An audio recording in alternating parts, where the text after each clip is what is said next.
Copyright disclaimer. Under Title 17 U.S.C. Section 107, allowance is made for fair use for purposes such as criticism, comment, news reporting, teaching, scholarship, and research. Fair use is permitted by copyright statute that might otherwise be infringing. Nonprofit, educational, or personal use tips the balance in favor of fair use. Greetings, everyone. So I'm going to read this, I believe it's a blog post / article.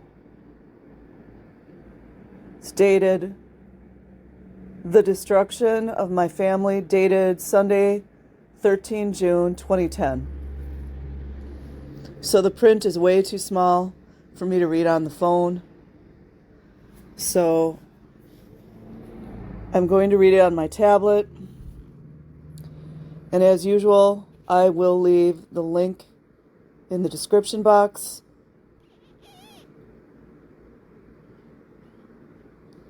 Hold on, let me get her name.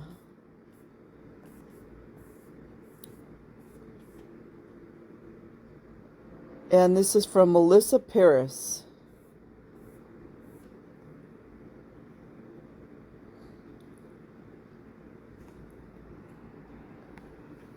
Following are some highlights of my life growing up in the Sea Org and with the Scientology family. My hope is to bring the type of activity that I experienced to light so that others are not exposed to similar abuse. The experience affected me in an extremely negative way that I am still dealing with to this day.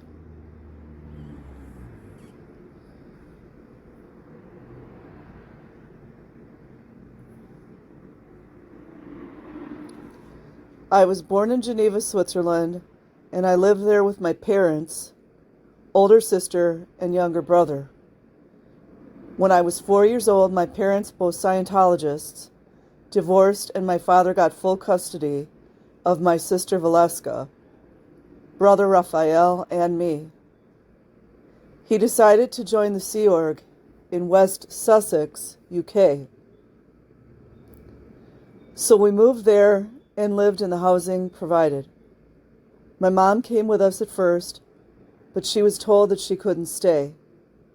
She told my sister and me that she was going out to get coffee, and she never came back. Isn't that wonderful to do to children?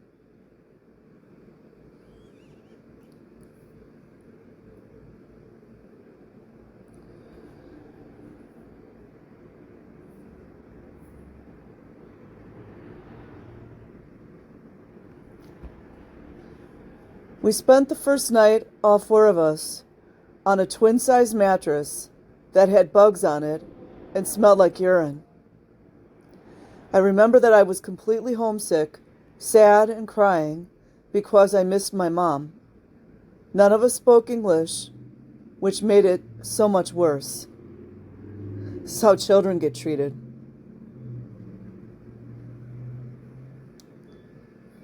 The first physical abuse I suffered was at the hands of a woman named Pam Hubbard, Beale. No relation to L. Ron Hubbard. I was put in the ballroom of Stonelands, one of the Scientology properties located near East Grinstead, and she closed all the doors and locked all the windows. Isn't that nice to do to a 4-year-old or a 5-year-old? I think she's 4. She then had me run around trying to find a way out until I had exhausted myself. When I finally gave up, she proceeded to beat me on the butt. I had just turned 5. Okay, 5. This intended to show us kids who was boss. To be honest, you guys, put me in a locked room with someone like that. I'm being honest. I don't have my own children, but I would definitely defend children of my family and other people's families.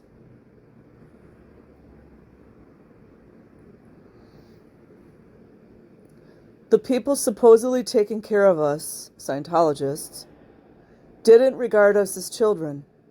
We were adults in little kids' bodies, fully aware of the consequences of our actions and fully responsible and blameworthy for any result.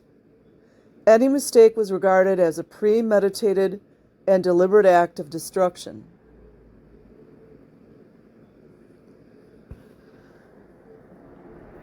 We were in the Cadet Org, a mini Sea Org. We all had posts and were assigned all sorts of manual labor, scrubbing walls, floors, cleaning the toilets, rooms, sweeping, etc. Not stuff that kids would normally do. I think that's against the law, isn't it? When taken to the extreme.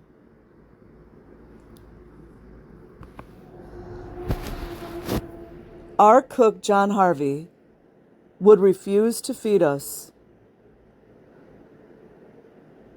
unless we filled out the sheets saying how good the food was, and if we weren't there at the designated time, we definitely didn't eat. I guarantee you there were no fat kids in the Cadet Org. We were all pretty much skin and bones, otherwise known as neglect, because we never had enough to eat. One of the clearest memories of my childhood is us kids banding together to steal food. We would put the smallest kids through the pantry or kitchen window and steal whatever food we could get. I was a kid that was normally on lookout. I had no problem putting myself in harm's way if it meant protecting my older sister, who was always one of the gang leaders. I'd stand by the kitchen door and knock till John would come to the door. When he'd open it, I'd squirt him with a water gun and then try to dodge his fists as he tried to punch me. I would then run through the house screaming because he always came after me and his punches hurt. I was normally faster than him and could get through to the other side of the house before he could catch me. He's a grown adult. The cook, who could have helped those children out, but instead he abused them even more. John Harvey.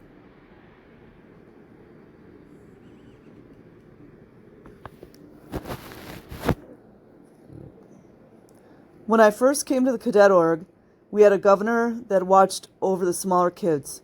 His name was Bo. Though I can't remember his last name now. He sexually molested some of us. But when it was reported, they just moved him to a different post. No charges were ever filed against him, because in Scientology, all justice is handled internally. Who cares if kids are getting molested, beaten, or raped? It's still all handled internally. I'm sure Mike Rinder would know about that.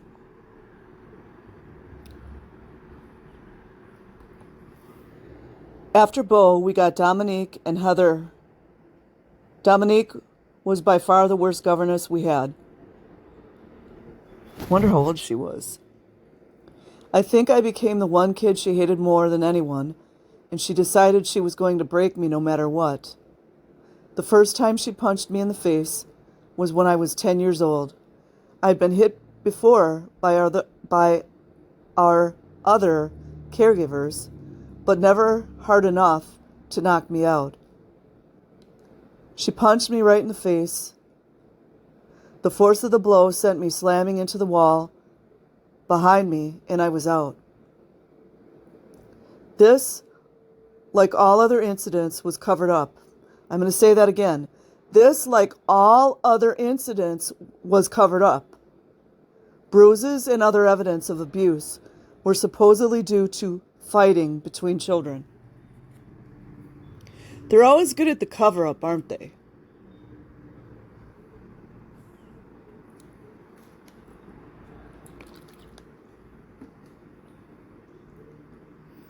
I had a mouth on me as a kid and hated Dominique. I made it a point to show her and Heather that they would never break me. The worst beating they ever gave me was when I was 10 or 11. I was playing upstairs and one of the boys, Oliver Morgan, was making noise in the shower room. Dominique thought it was me and yelled up the stairs at me to be quiet. My response, not thought out at all, was, "Make me shut up." As soon as I said it, I knew I'd made a terrible mistake. Dominique came running up the side stairs, and Heather came up the main stairs, and I was trapped upstairs in between them. I ran down the hallway to try and make it to the third floor so I could escape via the roof. I didn't make it. I curled up into a ball, and they proceeded to punch and kick me. 2 adults. After that, they dragged me through the whole house by my hair, and then Dominique threw me down the main stairs head first. I landed in the middle of my shoulder and could feel it dislocate. Worst pain ever. I hit the bottom head first and slammed my knee into the brick floor. I was barely conscious, but they still dragged me by the hair to the side door and threw me outside. They then went and locked all the doors to the house so I couldn't get in. I was in my pajamas and had no shoes or socks, and it was the middle of winter. I still to this day get major panic attacks if I get too cold. I also had to slam my own shoulder back in against a wall. To this day, it still pops in and out. I would venture to say that's child abuse, wouldn't you guys? Yeah, the abuse that nobody wants to acknowledge.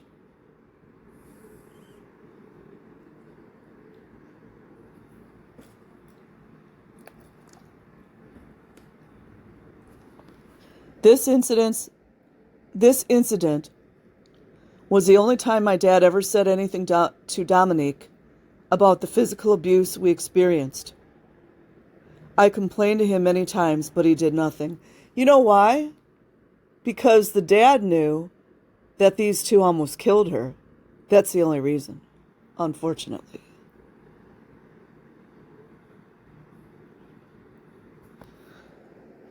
My dad was in a car accident when I was 12. One of the people in the car died. One of the 2 staff, John Cronin, thought it would be funny to come and tell me that it was my dad who had died. I was devastated, and yet they didn't tell me the truth. Several hours. I was 12 years old.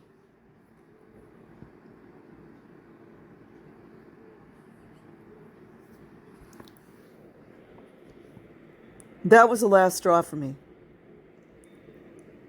I called my Swiss grandma and begged her to book me a ticket to Florida so that I could go live with some friends. I left England.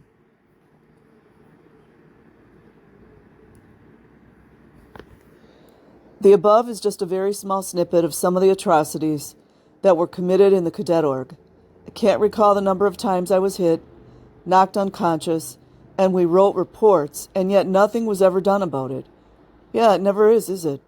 We were just future Sea Org members that needed to be molded into good SO members, which meant breaking us down into robots.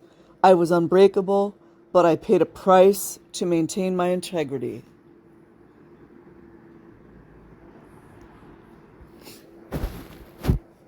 A couple of years later, when I was 14, I went on a holiday to England with my sister, who was 16, and in the Sea Org at Flag, and my brother, who was 12.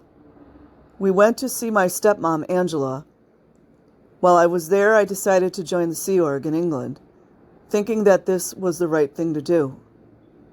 Things were off policy, and I could write a whole article about this, but won't at this time. I worked 16 hours a day and did not attend school. I was in the Sea Org till the age of 18 when I left, never to return.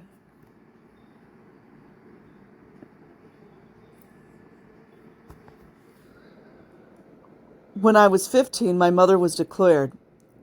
This is another story in itself, but the short version is that my stepfather, Albert Jacquier, donated $6 million to the church and was owed millions of dollars from different Scientologists who he had loaned money to in order for them to buy church services. He was in bad health and was not making money due to his condition. A lot of people get very sickly. He tried for years through the church to get the money owed him by these Scientologists returned. Nothing happened despite him writing to David Miscavige for help and getting no response and becoming the target and sent to ethics. He was not allowed to use the court system to get his money back, as he was told this was off policy. In the end, he was so distraught and miserable that he committed bluicide, leaving behind a 6-year-old boy. This was a man who was a self-made millionaire, and he died in total despair and sadness, with not a penny to his name. He asked my mother before he died to help get the scene sorted out with the church and to make his story known. There are many more details, but I am not writing a book at this point, so I am only covering the basics. As I said earlier, my mother went to Switzerland, to the local org, and asked to have a chaplain's court to get the money returned. Of course, they took no responsibility for their crimes, but instead sued my mother and tried to get her jailed for blackmail because she provided evidence to the state concerning her husband's death. The case went all the way to the Swiss Supreme Court, and of course, the church lost as she had done nothing wrong. It's about time.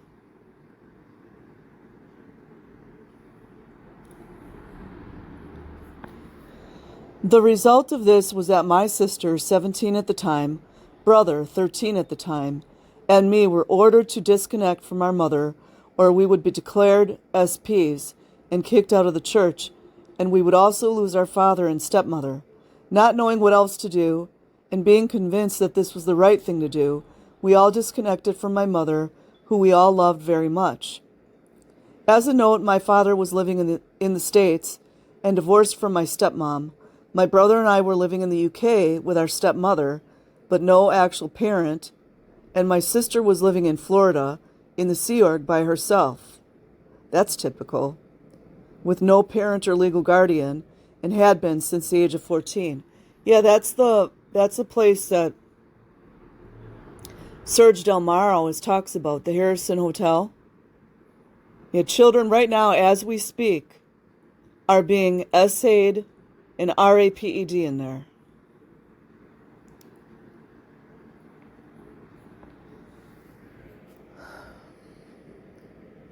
When I left the Sea Org, I came to the U.S. and moved in with my father and brother, Raphael.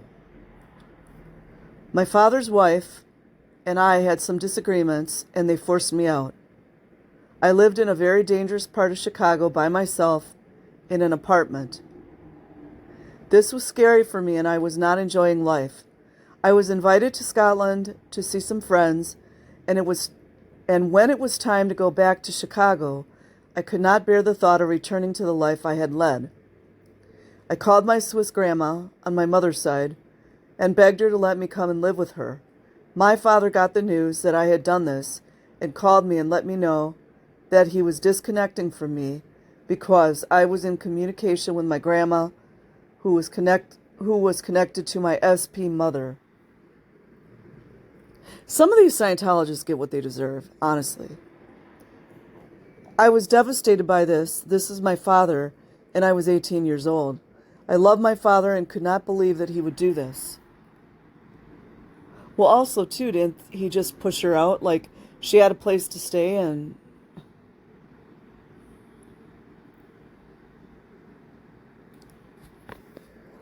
I went to Switzerland and stayed with my grandma for a few weeks. I then flew to Florida and went and lived with my mother. I got a job and met my future husband, Joe.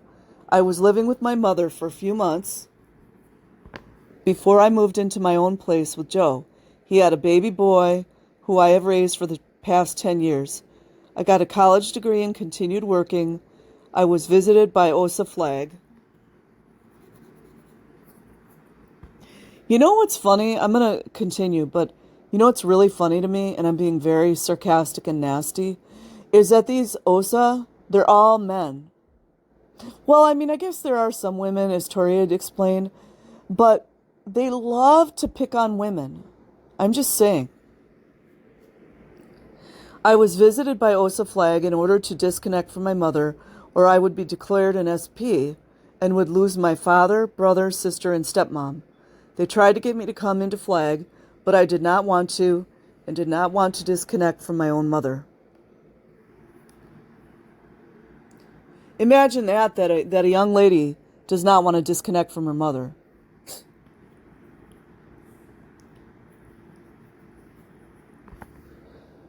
I did not hear from the church for a while and was living my life, working hard and getting top grades in my education. My husband and I had a baby girl. When my baby was 1 month old, I got an SP declare in my mailbox from the Church of Scientology, declaring me for being connected with my mother. No comm ever was done. This resulted in my father, brother, and sister all disconnecting from me, not because they wanted to, but because they had to. Yeah, they had a choice. Over the years, my brother has had communication with me on the internet and then cut the line because he had to, or he would get in trouble with the cult and be declared.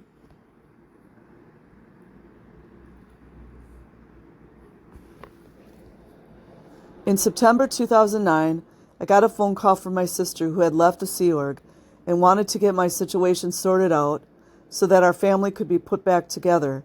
I was in agreement with this and requested a ComEv. This took months and months with nothing being done, even though a ComEv is supposed to take 48 hours. My sister stayed in comm with me, which is communication, and my brother also got in comm with me. At Christmas, I went to see my brother in LA, and we spent the day together. This was great, and he expressed how much he had missed me. He also asked me to call my mother and was very happy to talk to her and let her know that he had a photo in his wallet of her and my half-brother and had it all there all of these past 15 years that he had not been allowed to talk to my mom. That also goes to show right there that all these Sea Org members and staff members that we're seeing, they don't forget about their family. I mean, a lot of them don't.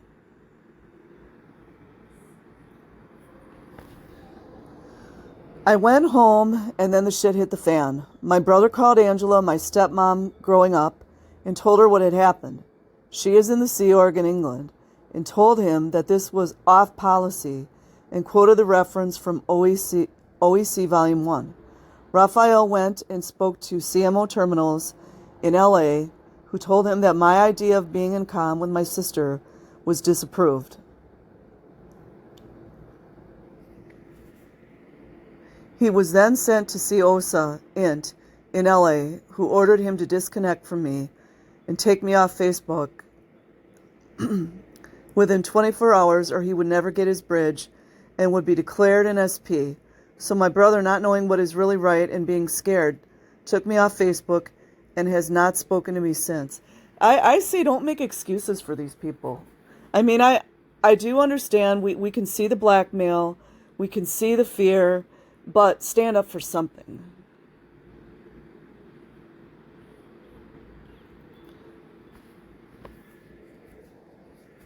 At that point, it's just like F the bridge, right?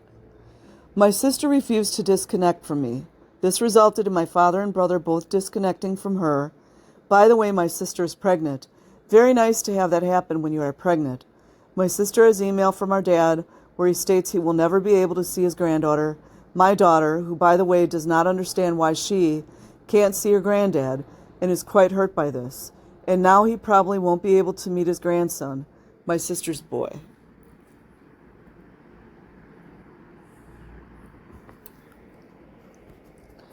I recently lost about 50 friends on Facebook. These were all Scientologists in the church. One of my friends, who was not willing to disconnect from me and whom I won't mention by name, sent me an email telling me that MAA in England had sent a broad email to all Scientologists in the UK, letting them know that I had been redeclared an SP and that they all needed to disconnect from me. Of course, I got no copy of the ComEv, since the church is infested with lies and has to cover themselves at all costs and take no responsibility for the lives that they have ruined with their insane off-policy actions and robotic followings of a crazy self-appointed dictator, David Miscavige. And it all originates from the scum of the earth, convicted felon, no good, black magic occultist, L. Ron Hubbard. I have kept quiet for the past 10 years, but after seeing the outright lies, that the church has told over the past 6 months, including that there is no such thing as disconnection, I decided to speak out and tell us a short version of my story. I hope this helps get the truth out, although I have to say it is quite obvious who is lying. It would be a lot easier for the church to just come clean and take responsibility for the crimes and change their ways than the corrupt, criminal, cowardly leader who has twisted any sense of policy and turned the church into a suppressive, extortionist organization. It was always like that, just to let you know. Miscavige is just worse. Where no one has a right to an opinion and where lives are ruined to keep his crimes, everybody's crimes. It's not just David Miscavige. To keep crimes covered up. But the truth will come out in the end, just like it has in our entire history. Written by Melissa Paris. So, I hope that you guys enjoyed that little blog post, and I will make sure to leave the link in the description. Peace.